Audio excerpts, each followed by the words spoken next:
Hi అండి, welcome back to our channel. ఇంట్లో చనిపోయిన బల్లి కనిపిస్తే అరిష్టమా? మనలో చాలామంది ఇంట్లో చనిపోయిన బల్లి ఏదో ఒక సందర్భంలో చూసే ఉంటారు.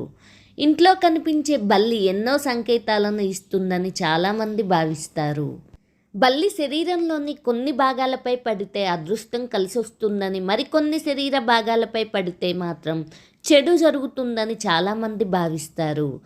బల్లి లక్ష్మీదేవికి ప్రతీక అనే సంగతి కూడా తెలిసిందే. లక్ష్మీదేవి రాకను బల్లి సూచిస్తుందని చాలామంది భావిస్తారు. అయితే ఇంట్లో చనిపోయిన బల్లి కనిపిస్తే మంచి జరుగుతుందా, చెడు జరుగుతుందా అనే సందేహం చాలామందిని వేధిస్తూ ఉంటుంది. కొత్త ఇంట్లో చనిపోయిన బల్లి కనిపిస్తే మాత్రం చెడు జరుగుతుందని భావించాలి. ఎవరి ఇంట్లో అయితే చనిపోయిన బల్లి కనిపిస్తుందో ఆ ఇంట్లో ఇంటి పెద్ద అనారోగ్యానికి గురయ్యే అవకాశాలు అయితే ఉంటాయని తెలుస్తుంది. అదే సమయంలో నేలపై బల్లిని చూడటం కూడా మంచిది కాదని పండితులు చెబుతున్నారు. నేలపై చనిపోయిన బల్లి కనిపించిన వెంటనే నియమ నిబంధనల ప్రకారం పూజలు చేయడం ద్వారా ఆ బల్లి ప్రభావం మనపై పడకుండా చేసుకోవచ్చు.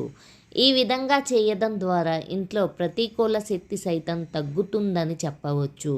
రెండు బల్లులు పోట్లాడుకోవడం చూసినా దానిని అశుభానికి సంకేతం అని మీరు భావించవచ్చు. బల్లి మీద పడితే వాస్తుశాస్త్రం ప్రకారం పరిహారాలు చేయాలి.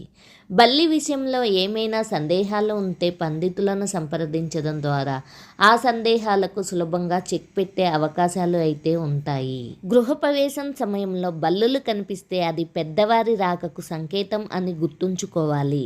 ఆలయంలో లేదా దేవుని గుడిలో బల్లి కనిపించినట్లయితే ధనం, సంతోషాన్ని పొందవచ్చని అర్థం చేసుకోవాల్సి ఉంటుంది.